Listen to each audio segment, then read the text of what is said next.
What if I told you that the burger isn't the business? McDonald's sells you a Big Mac for a few dollars, but the company itself barely cares about the meat. So what happens if you, a regular person, try to build your own McDonald's from scratch? Let's run the numbers, because they're stranger than you think. Start with the obvious cost, the building. A single freestanding McDonald's location, fully built with kitchen, drive-through, seating and signage, runs somewhere between $1 and $2.5 million, and that's before you've sold a single fry. You're not buying a restaurant, you're buying a small factory that happens to make food. Now here's the first trap. You think your biggest expense will be ingredients. It isn't. A beef patty, a bun, some lettuce, maybe 40 to 50 cents of actual food sits inside a $5 meal. The food is cheap. Everything around the food is what bleeds you. Labor eats roughly a quarter of every dollar. Rent and property eat another huge chunk. Utilities, packaging, insurance, marketing, equipment repairs, all of it stacks up like a receipt you can't stop reading. By the time you total it, a real McDonald's keeps maybe 6 to 10% as profit. That's it. So why does anyone do this? Volume. One busy location can push $2 to $3 million in sales a year. 10% of $3 million is $300,000.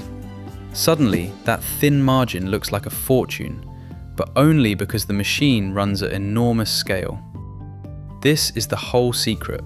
Scale beats ambition every single time. Now, let's say you ignore the franchise and try to build your own version completely solo.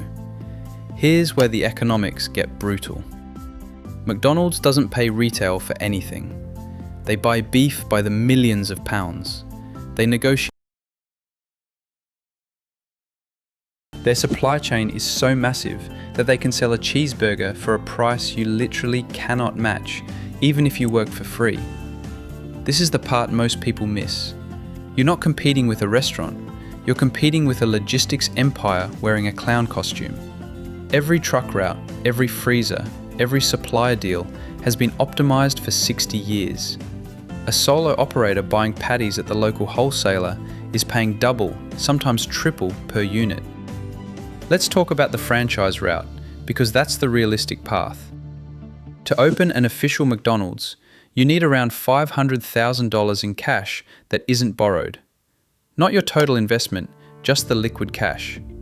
Total startup can climb past $2 million. Then you pay them. A monthly service fee, usually around 4% of sales, plus rent that McDonald's itself often collects as your landlord. McDonald's is quietly one of the largest real estate companies on earth. They own or control the land under thousands of locations. You, the franchisee, sell the burgers and take the operational risk. They collect rent and fees no matter how your week goes. The burger is bait. The real business is property and brand. So imagine you push forward anyway and open your independent burger spot. Month 1 arrives, rent is due, 3 employees need paychecks, the grill breaks and a repair tech charges you $400 to show up. Your food cost crept up because you can't buy in bulk. You sold 1,000 burgers and somehow you're still in the red. Money leaks fast when you don't control the system around the product. Here's the cause and effect chain that defines this entire industry. Cheap food plus expensive everything else plus razor-thin margins equals a business that only survives on massive volume and tight control. That's why most independent burger joints quietly close within their first 3 years. So what actually wins? 2 things. Either you buy into a system that already solved scale and you pay heavily for that privilege, or you go small and specific, a niche burger that people will pay $11 for, where your tiny volume is offset by a fat margin.